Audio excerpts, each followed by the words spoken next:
So if you ever wanted to see a KDP YouTube channel person put it all out there and put their money where their mouth is, then this video and my upcoming videos this week, I'm going to be pretty much putting everything out there on the line, because I'm going to be showing off 3 of my new activity books. So welcome to a new video. Recently what's been happening is that I've been working on some activity books that I've planned to show off on my channel. So the goal of these is of course to generate sales, but also to show the process that I take to give my books the best chance of selling in these bigger niches. So getting into these bigger niches, these broader niches where all the sales are happening, has changed the game for me. So from producing loads of books in lower content niches to now just a handful of probably less than 30 medium content books have now given me a combined total of over 5,000 sales this month. But to get into these niches, no matter what anyone says, you got to think about it, but it's worth it. So the books that I'm working on that you can go and follow on Amazon for your viewing pleasure and understanding of these niches are these 2 how to draw books, and of course the maze book, which you've probably seen already. So these are aimed towards children. Of course the books are going to be live on Amazon very shortly, depending on when you watch this. I'm going to have a video out soon as they go live, so keep your eyes peeled for upcoming videos very soon. But the creation process for all of these books has been pretty incredible, and it's going to be super interesting to see this. So before diving into the niches more, let's talk about this content creation process that I think is going to change your perspective with KDP. So I can guarantee from now until the end of this video, your creative juices are going to be going all over the place with what I'm going to be showing you here. So let's get straight into this. The first step that I took was to hire someone from Upwork. If you don't know what Upwork is, it's basically a place where you can hire people to do pretty much whatever you want. So I hired someone to create 100 of these simple animal images. Okay, so once you've hired someone from Upwork and you've paid them, you then own all the rights to those images or whatever work has been created for you. So once you own an asset like this, you can reuse this in your publishing business safely with confidence, and you can do it in a way where you can actually create more than just one book with them. So watch what I'm about to show you. So for example, and this is going to all tie in together here. So what we had was the first maze book, which you probably have seen already. So inside of this, we used some of the assets to include around the mazes here. So that's one way that we've already gone and used those assets. So the second way that we can continue to use these assets is to include them, introduce them into more projects like another maze book. So for example, what we can do, and again, the importance of having creative control and creative freedom over all of your assets is incredibly important when it comes to actually progressing your publishing business. So we have this freedom now to take control of everything that we own and start creating more content for our books. Okay, so that's the second way. I'm not actually creating a second maze book at the moment, but this is just something for the future that I will be doing as well. So moving on from there, this opens up more opportunities. Now, just because these images are very simple, it doesn't mean that we can't use them for bigger niches. So for example, what you'll find with these type of coloring books for toddlers, they are just incredibly simple pages like this. Now, when it comes to these niches, there would be significant marketing spend, in my opinion, to get ranked for this type of book. However, since you have existing assets already, you've already got one part of the content creation process paid for already. So reusing in such a project would then just be a case of having to spend on marketing to get these type of books ranked. Okay, from there we have the other type of books that I spoke about in my last video, which are things like color by numbers. Now again, we could use some of the assets in these books here and have backgrounds created that we can pair them with. So what we can do, once you've had a background created for you, you can go ahead and then use those assets again in other projects as well. Okay, so you see how this all kind of links together. We're reusing the content. There's no duplicate content happening here because we're literally creating new pages for our books. So that then leads us to creating the books that I'm showing off at the moment, which is the how to draw books. So we have this image here, for example, that we can go ahead and reuse and use as a how to draw page, like you can see here. So this is where things get pretty wild. So in my last video, I very briefly showed off some of the pages that I created for a how to draw book, and I had some questions regarding how I was actually having that done so quickly. So I've had the pleasure of being able to beta test a new app called How to Draw Books Generator. So basically what this does, it allows you to take your existing assets, take your existing images or whatever, and turn them into these how to draw step-by-step pages like you can see here. So as you can see, what we did was take the beaver here and then turn that into a step-by-step drawing here. So when it comes to testing a new app or new software and talking about it on my channel, I think the fairest way that I can present this to people and to show the potential that any of these type of apps have is to actually create books myself in these niches using those apps, so you can go ahead, follow them, and then make a decision whether this is something that you think would be beneficial for your publishing business as well. So we've gone ahead, we've created this first book here, which is a step-by-step book, and also we're in the process of creating a another type of how to draw book as well, again reusing those assets. So what I'm going to do now for this portion of the video, before we actually get into the niche, is to show off some of the app and how it works, so you can go ahead and see how you can create these kind of step-by-step pages as well. And again, it's pretty exciting stuff, so let's get into this. Okay, so this is not a full review of the software. I just wanted to spend a few minutes inside the app so that you can see the potential that this possibly has for your publishing business. I will have a full review for this coming out very soon, and please keep in mind when I'm demonstrating anything inside of this at the moment, what I have is a fully upgraded version of the software. Okay, so when it comes to the different versions of the software, that's all going to be included inside of the review video, so that there's absolutely no confusion when it comes to what you're potentially purchasing. Okay, but let's just go ahead and take a look at what's going on here with this. So I think the best way to showcase this software is by showing some of the images that I've had created within the app, and then go ahead and create one for you to see the process and how easy it is to take your existing assets and turn them into these kind of step-by-step how to draw pages. So as you can see, what is happening here, we are sectioning off different parts of the drawing, and then it leaves behind the sort of grayscale line before, thus allowing to create these kind of step-by-step images, okay, until we finally get to the completed version here. So how does the app actually go ahead and do this? So what you can do is upload your images, your existing assets, or whatever it is that you have. So remember, all of these are the ones that we had created from Upwork that we're using in a few of our different books. We can upload all of these into the software. So once they've been uploaded, we now have the freedom to create the pages how we want, using the certain features inside of the app. So let me just show you this very quickly. Now please bear in mind that this is an upgraded feature of the software. I don't want to cause any confusion whatsoever. What I'm using at the moment is an upgraded feature. I will explain everything in an upcoming video, but just want to showcase how I've created the book that I'm showing off on my channel. So just using our very beautiful axolotl here, what you can see when I hover over these here is that it's selecting the certain elements of the image. So these elements that are being highlighted here, this dictates the step-by-step process that we see in the resulting image. Okay, so if I want to go ahead and change this, I can do that with inside the app. So what I want to happen is to have a logical step-by-step page created from this image. So what I can do is come over to the image and select the parts that I want to create step-by-steps from. Okay, so let's say for example that I wanted to have the head area here as the very first step. I can select that and then come across and add this onto the first layer, meaning this is going to be the first step for our page. Okay, so the next step that I think I want to have is to have these parts of the animal drawn on next. Okay, so I'm just going to be selecting these parts here and make these the second step of the image. Okay, so these are the second step. I'm going to add these in here, and I know at the moment this is a little bit confusing, but for the sake of just demoing the app, we're just going to go through this and show you what it can do.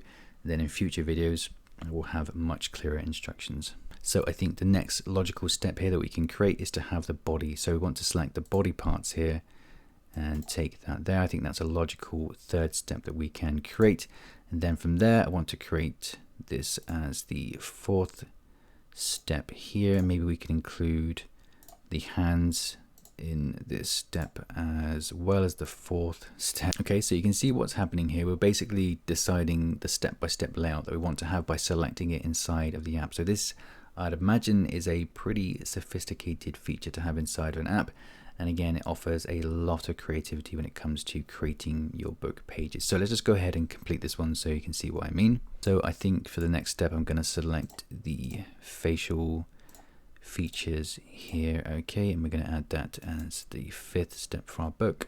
So what do we have so far? We have the head, we have the outer parts, we have the body, we have the second part of the body, we have the facial features, and what that leaves is the remaining details, as you can see here. Okay, so I don't need to select these because they've already been selected. Okay, so now that we've saved that, we need to go ahead and pair that with a template so that we can have it presented in a step-by-step way. So we're going to go ahead and introduce a template into our page quickly, and then input the image that we just created into that template. So we can do that by coming over to here and selecting the image that we just worked on, which was the axolotl here. We're going to select that, we're going to upload it, and then it's going to put it into the step-by-step template that we just created. Okay, so once you've introduced that into the template, you then again you have the creative freedom to make this look the way that you want it. So for example, I've selected a template here that is one step too many. So what I can do is go ahead and edit this inside of the app now to make it look the way that I want it. So that's going to include probably introducing some text into the page and then resizing these images as well. So let's just resize these to have them the way that we want them. So let's go ahead and just do that quickly now. And then since we have too many steps in there, what I'm going to do is just take a couple of these out. We can move these around and make this one the final step here. So yeah, you get the point here. You can pretty much edit the layout until you're happy with what the resulting image is. Okay, and just to touch back upon the going back sort of full circle here, we're taking a look at creating another book, which is going to be more of a grid type how to draw book as well. So again, we're going to be reusing assets inside the app and creating a new book from that as well. So again, we can take our existing assets and introduce them into this feature of the app and start creating new pages from them as well. So of course this would be a different type of book because it is a grid how to draw book, but again we're going to be touching upon this in a different video. Okay, so that is the how to draw books generator app in a nutshell. Now this, what I've shown you, is just the tip of the iceberg. The app has a incredible amount of potential and it is releasing on the 31st of March. There's going to be a launch period between the 31st of March and the 3rd of April where the prices are going to be discounted, and of course during that period you're going to see my full review, you're going to see my books going live, and we're also going to be talking about the bonus that I'm going to be giving away with this app as well if you decide to pick this up through me, which is going to be a pretty big case study regarding all the activity books here. And with this case study we're going to go into much more detail about things that don't get spoken about, so things like hiring a reputable illustrator, for example, and how to actually create better looking book covers so they end up looking hopefully closer to what you can see on screen at the moment, because these are the factors that add up to making sales in these big niches. And then from there we'll take a look at the marketing strategy, the launch campaigns, everything that we need to do to get our books ranked and start generating sales, and much more. Okay, so all these videos coming up very soon. Okay, so before I move back to my plan here, if you've got any questions about the software whatsoever or any of these books, just leave them in the comments below and I'll get back to you as soon as possible. So in my last video I created the plan here where we spoke about optimizing our content, our productivity and our marketing. So now that we actually have some books that are being released, we can start filling this out a little bit more. So I'll explain all this, what you can see on screen here. Now when it comes to releasing books on Amazon, I think one of the biggest mistakes that people make is that they don't understand how to actually get their books seen, and obviously that is the most important part, is that you need to have eyes on your book. So the best way that you can do that is to prepare in advance by doing your niche research. So I'm going to explain this right now. So what you can see here for the maze book that I'm creating is that I have noted that it has more competition and therefore it's going to need more ad spend. So if we come over to Amazon here, and the thing is when it comes to like a maze book, I don't think that offers as many opportunities as possibly something like a how to draw book. So when we come over to Amazon here, we can see we have all these gloriously low BSRs, and that's fantastic. But the broader the niche is, the more money that we're going to have to spend on advertising campaigns to get us ranked onto the first page. Okay, so this project, I am now fully aware going forward that the maze book is probably going to take significant ad spend in order for my book to get found. Okay, so when it comes to our how to draw books, obviously the first one that I'm going to be creating, they're going to be how to draw animals. So when it comes to a broad niche, so let's say for example again that we were going for a really broad niche on how to draw for kids, the ad spend for that, in my opinion, would have to be quite significant in order to get ranked on the first page for that search term. So what I found over the years of testing this is that niching down once more from there is the kind of sweet spot. So by sweet spot, I mean we're still entering into niches that have got massive amounts of traffic going to them, but since we're niching down ever so slightly, the ad spend is going to be a lot less than it were if it was going to be for a really broad niche. So for example, what we can see here is that what I've done, obviously I've gone for, sorry, I've lost what I've been doing here, how to draw animals for kids. Okay, so the broad niche would be how to draw for kids, and then we niche down once more, which is how to draw animals for kids. Okay, so for me, this is the sweet spot when it comes to making sales in these type of niches. Okay, and the thing is, when it comes to this, what I like to see is that the niche lends for lots of opportunities to do this. So for example, we have how to draw dragons, how to draw faces, how to draw dinosaurs, how to draw vehicles, how to draw people, etc, etc. And of course the one that I've gone for is how to draw animals. Okay, so this would all be how to draw animals, or how to draw dragons, or how to draw vehicles for kids. Okay, so again, that is the sweet spot for me when it comes to marketing. And what I've done here is to note that there's going to be probably less competition, so the ad spend is going to be less as well for the how to draw type of books, provided that I am niching down that one more time. So what people tend to do is when they want to spend less money is that they keep niching down and down and down and down until their audience doesn't actually exist anymore.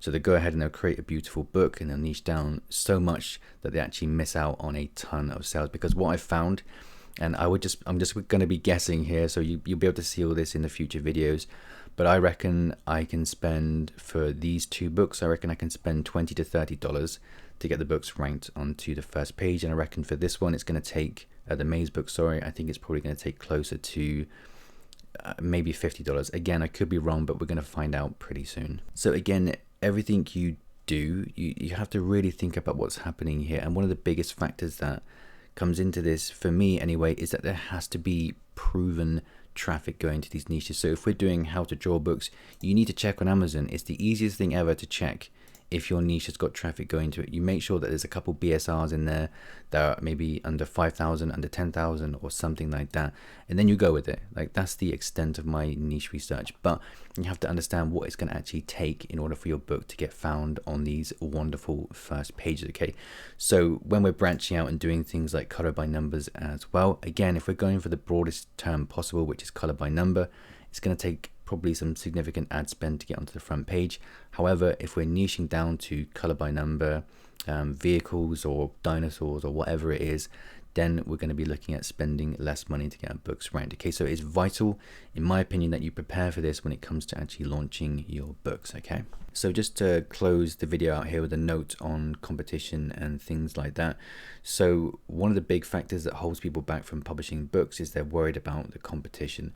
So the myth of saturation has been peddled for as long as I can remember, and I started this in 2011. So when it comes to understanding what you need to do in order to get found, you'll realize that this myth of saturation is peddled by people that just want to throw a book up onto Amazon and then feel entitled enough to just make sales just because they've uploaded the book. Okay, so once you understand this, once you understand what you need to do, you'll realize that getting found in these niches actually isn't that hard.